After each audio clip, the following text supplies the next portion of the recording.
그것도 3,500원인데 그 정도 있어. 그 정도 있어. 이나 맹! 잘 자고 좋은 꿈 꾸거라. 피곤해 얼른 자. 안 피곤한데. 나 자가지고 안 피곤해.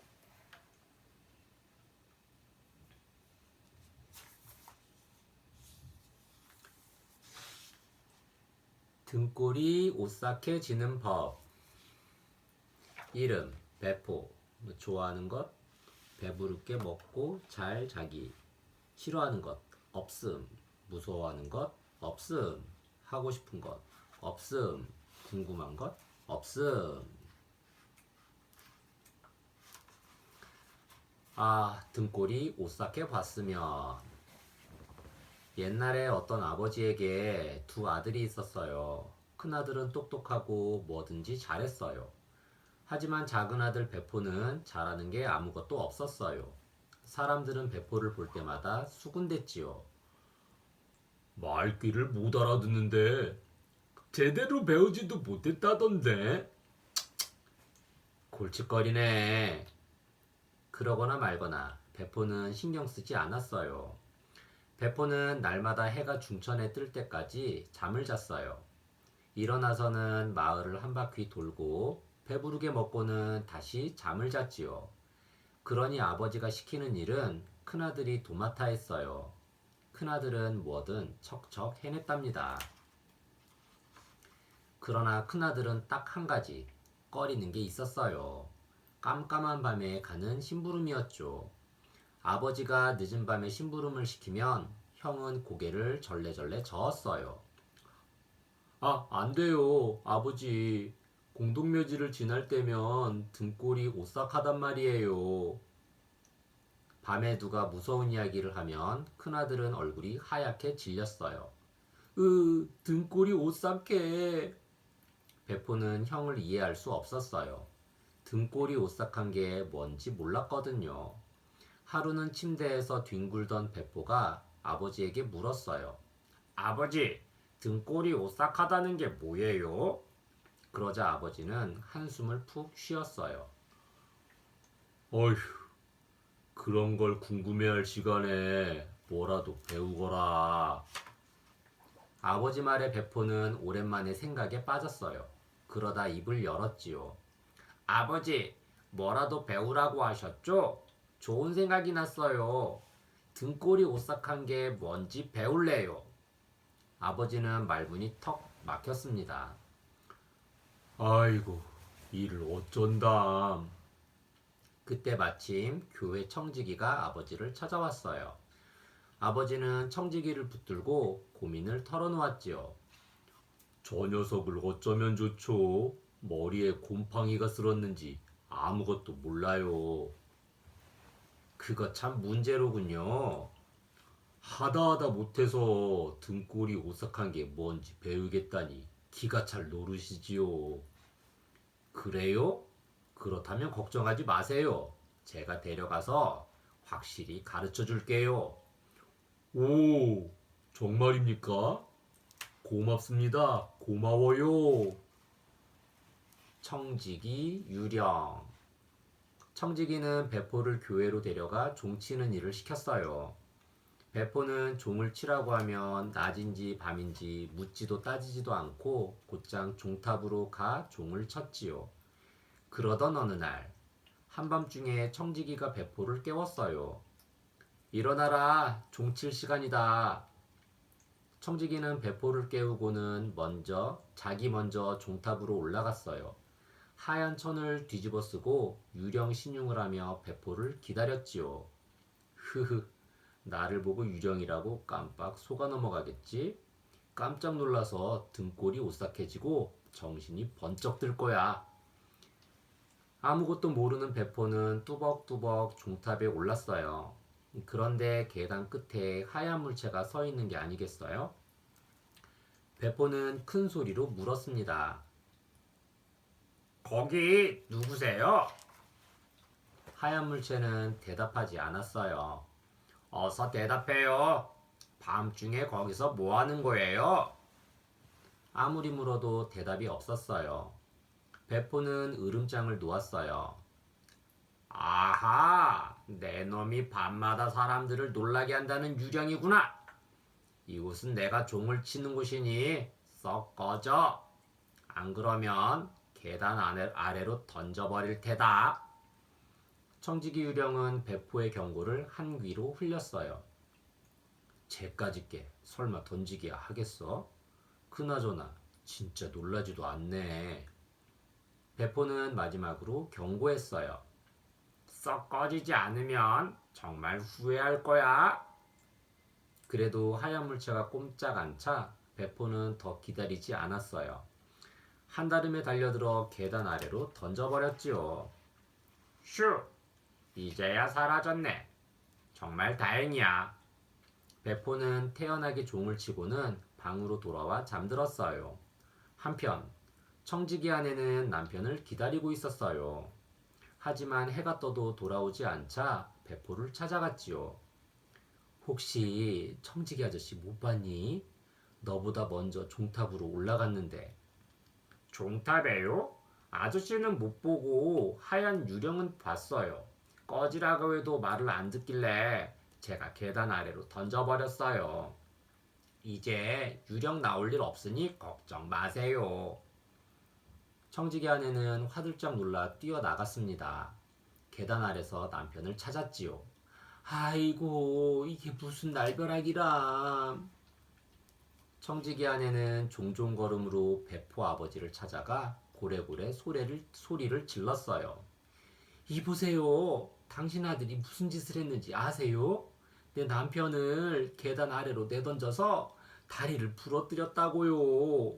당장 우리 집에 가서 그놈을 데려가세요. 꼴도 보기 싫으니까요. 아버지는 깜짝 놀라 청지기 집으로 달려갔어요. 배포야, 대체 왜 그런 거냐? 배포가 볼을 부풀리며 말했지요. 이상하다. 분명 유령이었는데. 그런데 아저씨는 왜 한밤중에 하얀 천을 뒤집어 쓰고 계단에 서 있었을까요? 아버지가 탄식했어요. 아이고, 어쩌다 너 같은 자식을 두었을꼬. 차라리 집을 떠나거라. 평생 속 썩고 사느니 그게 낫겠어. 배포는 기다렸다는 듯이 말했어요. 좋아요, 아버지. 저도 그렇게 하고 싶었어요. 날이 밝으면 등골이 오싹해지는 법을 배우러 떠날게요. 그 기술로 돈도 벌 수 있을 거예요. 아버지는 힘이 쭉 빠져서 대답했어요. 알아서 해라. 이제 네가 뭘 배우든 나하고는 상관없다. 50달러를 줄 테니까 이것을 가지고 넓은 세상으로 나가거라. 하지만 누구에게도 네가 어디서 왔고 아버지가 누구인지는 말하지 마라. 난 네가 부끄러우니까. 네, 아버지. 그렇게 할게요. 그 정도는 지킬 수 있어요. 교수대의 시체들. 다음날 해가 뜨자마자 배포는 50달러를 주머니에 넣고 큰 길로 나갔어요. 배포는 길을 따라 계속 걸었지요. 이렇게 중얼거리면서요. 등골이 오싹해봤으면, 등골이 오싹해봤으면. 그때 지나가던 한 남자가 그 소리를 듣고 끼어들었어요. 이보게 젊은이, 그거라면 내가 가르쳐주지. 정말요? 배포는 남자를 따라 걸었어요. 여기서 조금 더 가면 교수형을 당한 7사람이 나무에 대롱대롱 매달려 있을 걸세. 그 밑에서 밤이 될 때까지 기다리면 등골이 오싹한 게 뭔지 알게 될 거네. 정말 고마워요. 오늘 밤에 등골이 오싹한 게 뭔지 배우면 50달러를 드릴게요. 내일 아침에 오세요. 조금 더 걸어가니 정말로 교수대에 시체가 매달려 있었습니다. 배포는 교수대 밑에 앉아 밤이 되길 기다렸지요. 그런데 너무 추웠어요. 몸이 꽁꽁 얼어붙을 지경이었죠. 배포는 모닥불을 피웠어요. 하지만 밤이 깊어지자 더욱 추워졌어요. 칼바람이 쌩쌩 불어 교수대에 매달린 시체들이 서로 부딪히며 마구 일렁였어요. 얼마나 추우면 저렇게 버둥거릴까? 베포는 시체들을 도와주고 싶었어요. 그래서 사다리를 타고 올라가 한 명씩 줄을 풀어 7사람을 모두 아래로 내렸지요. 그런 다음 모닥불을 더 크게 피우고 몸을 녹일 수 있게 불 옆에 둘러 앉혔어요. 하지만 시체들은 몸을 가누지 못해 자꾸 모닥불 쪽으로 쓰러졌지요. 조심해. 그러다 옷에 불이 붙겠어. 시체들은 들은 척도 안 했어요. 누더기가 타들어가도 가만히 있었지요. 아슈, 조심하라니까. 내가 잠도 안 자고 밤새 너희를 지킬 수는 없다고. 다리에 불이 붙어도 시체들은 꼼짝하지 않았어요. 베포는 하는 수 없이 시체들을 차례차례 다시 매달았어요. 그러고는 불 옆에 앉아 잠이 들었죠. 다음 날 아침, 남자가 찾아와 물었어요. 자, 이제 등골이 오싹한 게 뭔지 알겠나? 아니요. 베포가 대답했어요. 그걸 어떻게 알겠어요? 저 위에 있는 녀석들은 입도 뻥긋 안 하던걸요. 게다가 어찌나 멍청한지 입고 있던 옷에 불이 붙어도 가만히 있었어요. 50달러를 받긴 글렀군. 남자는 고개를 살레살레 흔들며 왔던 길로 되돌아갔어요. 베포는 다시 길을 떠났어요. 언제나처럼 혼자 중얼중얼 하면서요. 아, 등골이 오싹해 봤으면. 마법에 걸린 성. 며칠을 정처 없이 떠돌다 베포는 어느 여관에 도착했어요. 문을 열고 들어가면서 이렇게 외쳤지요. 등골이 오싹해 봤으면. 정말 한 번이라도 등골이 오싹해 봤으면. 여관 주인이 웃으며 대꾸했어요. 젊은이, 그게 소원이라면 잘 찾아왔네. 정말요? 어떻게 하면 되나요? 베포가 물었어요. 아, 여보, 안 돼요. 그 얘긴 꺼내지 말라니까. 여관 안주인이 질색하며 말렸어요. 그렇게 큰 소리 뻥뻥 치다가 목숨을 잃은 사람이 어디 한둘이에요? 그러나 베포는 물러서지 않았어요. 그 일이 아무리 어렵다고 해도 저는 반드시 배우고 싶어요. 그러려고 집까지 나왔어요. 베포는 여관 주인을 조르고 또 졸랐어요. 마침내 여관 주인은 그렇다면 할 수 없지 라며 마법에 걸린 성 이야기를 해주었어요. 그 성에서 사흘밤만 지내면 등골이 오싹한 게 뭔지 똑똑히 배울 거라면서요. 그동안 수많은 사람이 보물을 가지러 그 성에 들어갔었지. 하지만 살아나온 사람은 없었네. 섬뜩한 귀신들이 보물을 지키고 있다지. 아무튼 왕은 마법을 푸는 사람을 공주와 혼인시키겠다고 약속하셨다네. 베포는 여관 주인의 말에 눈을 반짝였어요. 성에서 사흘밤을 지내면 등골이 오싹해진다는 거죠? 내일 당장 가볼게요. 이튿날 아침, 베포는 왕을 찾아갔어요. 저는 베포라고 합니다. 마법에 걸린 성에 들어가 사흘밤을 지내고 싶습니다. 등골이 오싹해지고 싶거든요. 그러자 왕이 물었어요. 용감한 젊은이구먼. 고향이 어디인가? 아, 몰라요. 모른다고? 그럼 아버지는 누구신가? 아, 그건 말하지 않겠다고 아버지랑 약속했어요. 거참, 희한한 청년도 다 있군. 어쨌거나 부디 등골도 오싹해지고 성에 걸린 마법도 풀길 바라네. 필요한 거 3가지를 말해보게. 성으로 보내주지. 네, 그럼 모닥불 피울 장작이랑 쇠를 갈 때 쓰는 선반, 칼 달린 작업대를 부탁드립니다. 밤이 되었어요.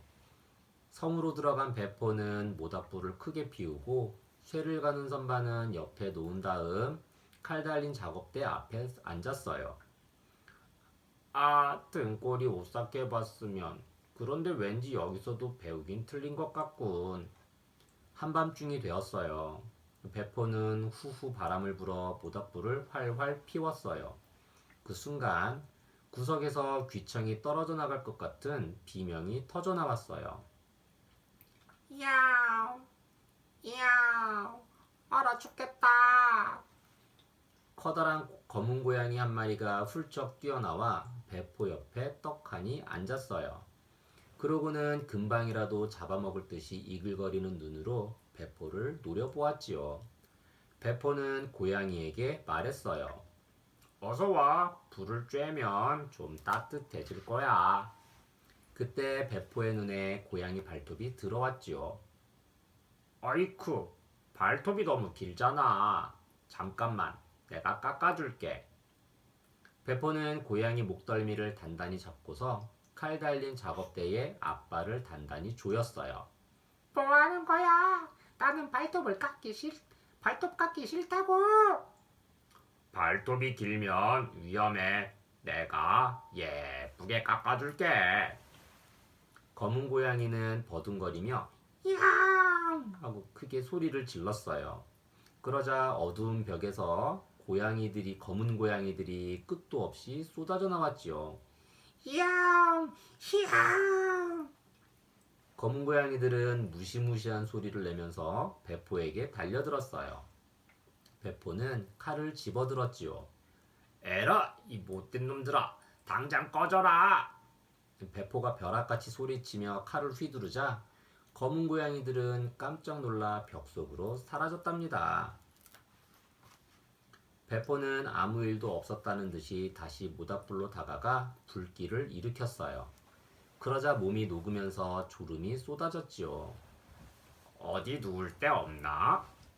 둘러보니까 구석에 커다란 침대가 있었어요. 이거 안성맞춤인데? 배포는 침대에 누웠어요. 그런데 눈을 감자마자 침대가 저절로 움직이더니 온 성안을 돌아다니는 게 아니겠어요? 배포는 신이 났어요. 마치 달리는 마차를 탄 것 같았지요. 그러다가 갑자기 발라당, 우당탕, 퉁탕, 내동댕이 쳐졌어요. 배포는 산처럼 무거운 침대 밑에 깔렸지만 베개를 던지고 깔깔대며 기어 나왔지요. 우하하, 간만에 재미있었네. 그러고는 모닥불 옆에 누워 쿨쿨 잠을 잤답니다. 해골 볼링. 다음 날 아침 왕이 성으로 찾아왔어요. 성은 엉망진창이었어요. 침대는 아무렇게나 뒤집혀 있고 배포는 꼼짝도 않고 바닥에 엎드려 있는 거예요. 이렇게 젊은 청년이 죽다니 정말 안 됐군. 그 순간 배포가 벌떡 일어났어요. 아니에요. 저 안 죽었어요. 검은 고양이가 100마리쯤 덤벼들었지만 괜찮았어요. 움직이는 침대는 진짜 재미있었고요. 배포가 해맑게 대답하자 왕은 크게 기뻐했어요. 하룻밤을 넘긴 사람은 배포가 처음이었거든요. 밤이 되었어요. 배포는 모닥불 앞에 앉아 간절하게 말했지요. 아, 등골이 오싹해 봤으면. 그때 갑자기 벽난로에서 덜그럭거리는 소리가 났어요. 소리는 잠시 조용해졌다가 커지고 또 작아졌다가 커졌지요. 그러다가 깍 하는 비명이 들리더니 벽난로에서 사람 몸뚱 반쪽이 툭 떨어졌어요. 오호, 이건 또 뭐지? 배포가 호기심 가득한 목소리로 외쳤어요. 이런, 반쪽만 왔네. 나머지 반쪽은? 그러자 다시 뭔가가 우당탕거리고 무시무시하게 울부짖더니 금세 나머지 반쪽이 툭 떨어지지 뭐예요. 반쪽짜리 몸뚱이들은 모닥불 앞으로 꾸물꾸물 오더니 서로 딱 붙어 험상궂은 남자가 되었어요.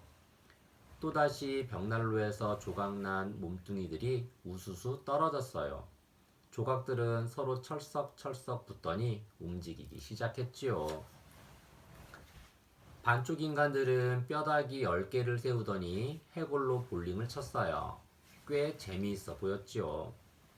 얘들아, 나도 해도 돼? 되고 말고, 하지만 돈이 있어야 해. 돈은 충분해. 그런데 공이 울퉁불퉁해서 잘 구르지 않잖아. 이리 줘봐. 내가 둥글둥글하게 해줄게. 배포는 해골을 가져다가 쇠를 가는 선반에 대고 둥글게 갈았어요. 이제 훨씬 잘 굴러갈 거야. 그러고는 힘차게 해골을 굴렸어요. 돈을 조금 잃었지만 재미있었지요. 그때 12시를 알리는 종이 울렸어요. 그러자 귀신들이 감쪽같이 사라졌지요. 배포는 편안히 누워 잠들었어요. 다음 날 아침 왕이 와서 물었어요. 오, 어젯밤에도 무사했군. 무슨 일이 있었는가? 헤헤, 반쪽 인간들이랑 해골로 볼링을 쳤어요. 몇 푼 잃었지 뭐예요. 그래? 어땠나? 등골이 오싹하던가? 아니요, 재밌긴 했지만 그것뿐이었는걸요. 도대체 언제쯤 등골이 오싹할까요? 긴 수염 괴물. 드디어 셋째 날 밤이 되었어요. 배포는 모닥불 앞에 앉아 한숨을 푹 쉬었지요. 아, 마지막 밤인데 등골이 오싹할 수 있을까? 밤이 깊어지자 어디선가 쿵쿵쿵 소리가 나더니 거인 6명이 관을 들고 들어왔어요. 관 속에는 얼마 전에 세상을 떠난 사촌 아저씨가 누워 있었지요. 아니, 아저씨, 여기 계셨네요. 배포는 관 뚜껑을 열고 시체 얼굴을 어루만지며 말했어요. 아이, 차가워. 잠깐 기다리세요. 제가 따뜻하게 해드릴게요. 배포는 모닥불에 손을 쬐 다음 따스한 손으로 죽은 남자의 얼굴을 감쌌어요. 시체는 계속 싸늘했지요. 이번에는 시체를 무릎 위에 올리고 팔을 주물렀어요. 하지만 소용없었어요. 배포는 시체를 침대에 눕히고 꼭 안아주었어요. 그러자 조금 뒤 시체가 움직이기 시작했지요. 어때요? 이제 따뜻하죠? 시체는 버럭 화를 내며 일어났어요. 제발 그만해. 시체를 주물럭거리면 어떡해? 자꾸 그러면 가만 안 두겠어. 추우실까봐 그랬죠. 싫으면 다시 들어가세요. 배포는 화가 나서 시체를 다시 관 속에 넣고 뚜껑을 닫았어요. 거인 6명이 와서 관을 들고 나갔지요. 배포는 이맛살을 찌푸렸어요. 전혀 등골이 오싹하지 않네. 여기서는 평생을 살아도 못 배울 것 같군. 그때였어요. 갑자기 땅이 쿵쿵 울리더니 무시무시하게 생긴 괴물이 들어왔어요. 괴물은 허연 수염을 길게 늘어뜨리고 있었지요. 누구냐? 누가 겁도 없이 내 보물을 탐내는 거냐? 긴 수염 괴물이 쩌렁쩌렁한 목소리로 소리쳤어요.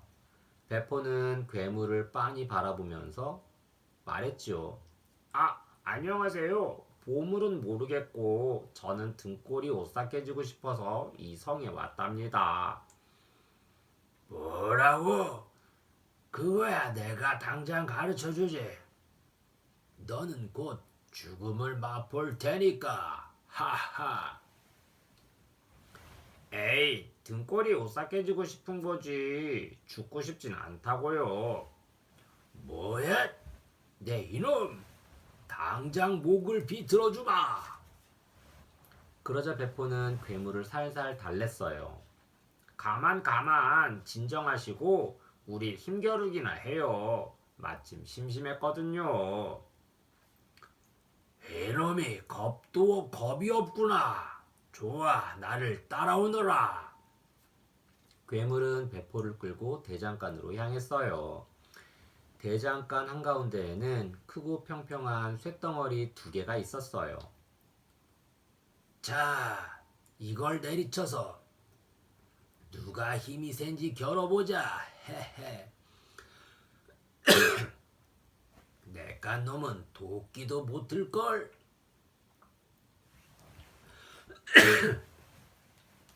괴물이 커다란 도끼를 휙 들더니 쇳덩어리를 쨍 하고 내리쳤어요.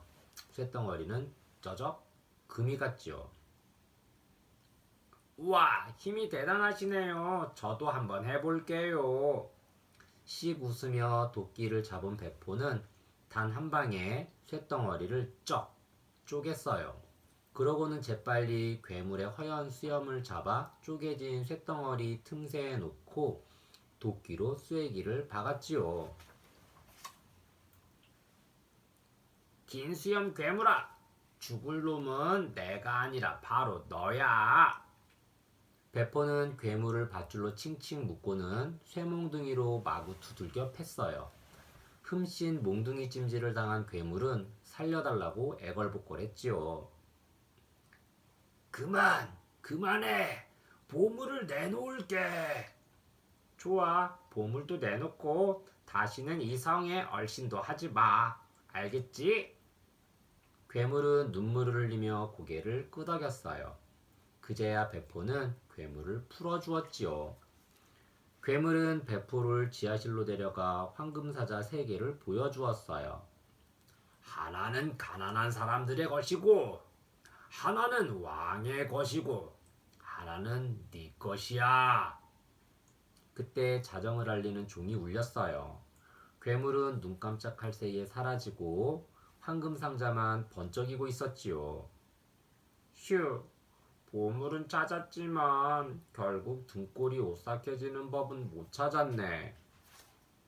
다음 날, 배포는 왕에게 황금상자 3개를 보여주었어요. 하하, 자네가 큰일을 해냈구나. 그래, 등골이 오싹한 게 뭔지도 알았겠지? 후, 아니요. 수염을 길게 늘어뜨린 괴물이 와서 황금을 몽땅 주고 가긴 했어요. 하지만 등골이 오싹한 법은 아무도 안 가르쳐 줬어요. 허허. 어쨌거나 자네가 마법을 풀었으니 약속대로 내 딸과 결혼해도 좋다. 며칠 뒤 마법이 풀린 성에서 성대한 결혼식이 열렸습니다. 배포는 오랜만에 만난 아버지와 형에게 황금을 선물했지요. 세월이 흘렀어요. 배포는 공주를 무척 사랑했어요. 게다가 아주 행복했고요. 그러나 늘 이 말을 입에 달고 다녔어요. 한 번만이라도 등골이 오싹해 봤으면. 하도 그러니까 공주는 그 말이 지긋지긋했어요. 그러자 시녀가 나섰어요. 공주님, 제게 좋은 방법이 있습니다. 시녀는 게을로 나가 양동이 가득 피라미를 잡아가지고 왔어요. 밤이 깊어지자 배포는 잠에 골아 떨어졌습니다. 공주는 이불을 걷고 배포의 등에다 양동이에 든 차가운 물과 피라미드를 확 쏟아 부었어요. 자그마한 물고기들이 배포 등에서 팔딱팔딱 뛰었어요. 소스라치게 놀란 배포가 소리쳤어요. 으악! 등골이 오싹하다. 오싹해. 등골이 오싹한 게 뭔지 이제야 알겠어. 생각 술술 약. 배포가 등골이 오싹한 게 뭔지 알게 되었네요. 보기에서 빈칸에 들어갈 알맞은 낱말을 찾아 적고 배포가 마법에 걸린 성에서 겪은 일을 순서대로 정리해 볼까요? 보기, 무시무시, 꾸물꾸물, 울퉁불퉁, 쩌렁쩌렁. 1. 고양이들이 무시무시한 소리를 지르면서 달려들자 배포는 칼을 휘둘렀어요. 2. 반쪽 인간들은 해골로 볼링을 시작했어요. 배포는 울퉁불퉁한 해골공을 둥글게 갈아주었어요. 3. 사람 몸뚱이 반쪽이 떨어졌어요. 꾸물꾸물 오더니 서로 철썩 붙어 남자가 되었어요. 4. 긴 수염 괴물이 나타나 쩌렁쩌렁한 목소리로 소리쳤어요. 여러분은 언제 등골이 오싹한 기분을 느껴봤나요? 그 이야기를 들려주세요. 공주님, 등골은 등 한가운데에 길게 고랑이 진 곳이지요? 그렇지. 오싹한 건 갑자기 몸이 움츠러들거나 소름이 끼치는 거고. 언제 등골이 오싹했나요?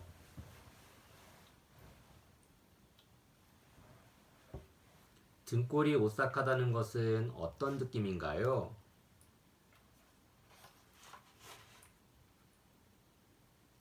어휘술술 얍.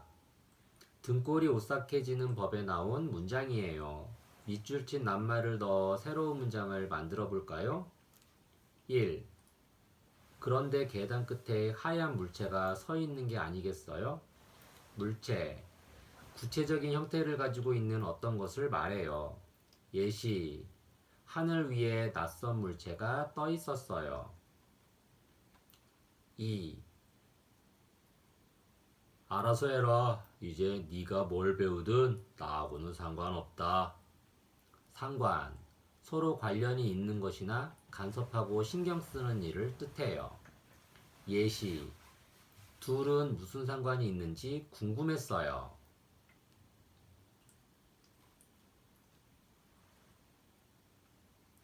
3. 성에서 사흘밤을 지내면 등골이 오싹해진다는 거죠? 사흘. 세 번의 낮과 밤이 지나가는 동안, 즉, 세 날을 말해요. 예시. 이번 휴가는 사흘이나 된대요.